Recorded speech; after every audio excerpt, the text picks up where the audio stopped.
Is-suġġett prinċipali tal-enċiklika: il-fraternità u l-ħbiberija soċjali li huwa t-tema prinċipali tal-bidu tal-ewwel kapitlu. Din l-enċiklika titratta il-fraternità u l-imħabba soċjali. Fil-bidu ta' din l-enċiklika, il-Papa jgħid li kienet jikteb fi żmien tal-bidu tal-pandemija.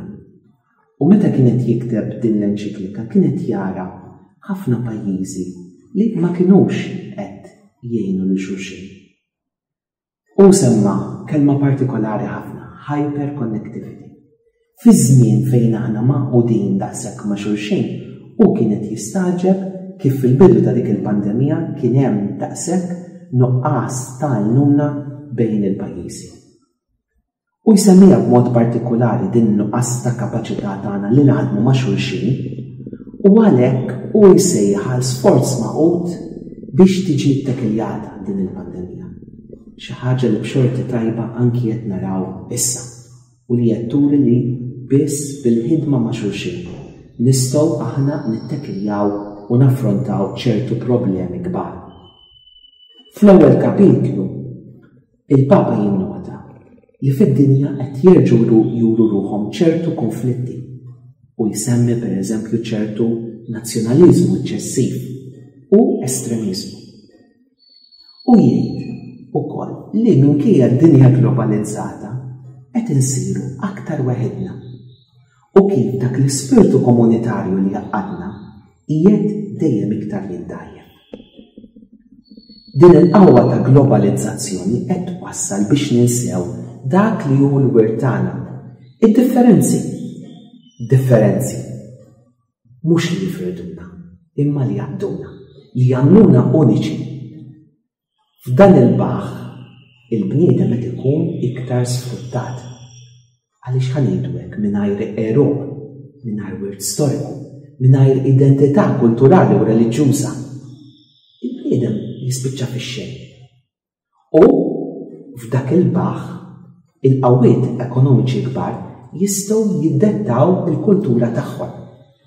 Jistgħu jagħmluna nies li nidentifikaw ruħna b'dak li nikkonsmaw. Allura jkunu huma li jiddettaw l-aġenda ta' dik li hija qisu kultura globalizzata. Imma dan il-baħ iwassal ukoll għal ċertu riżvolti korroħ ħafna li huma d-disprament u l-iskoraġġiment.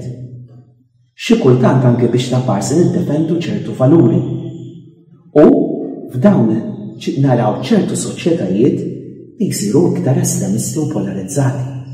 U sfortunatament fi żminijietna qed naraw ukoll politiċi li jieħdu gejn minn dawn ta' parsi valuri.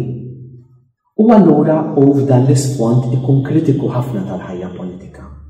L-iskont saret iktar mibnija fuq il-marketing milli mibnija fuq dibattitu ġenwin li jipprova jsejjes politika fit-tul li tfittex ittejjeb il-ħajja tan-nies u tibni l-ġid komuni.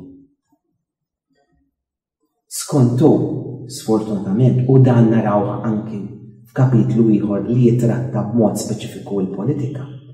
Ħafna drabi l-politika tisfa f'dibattiti li l-għan tagħhom u li neqirdu xulxin.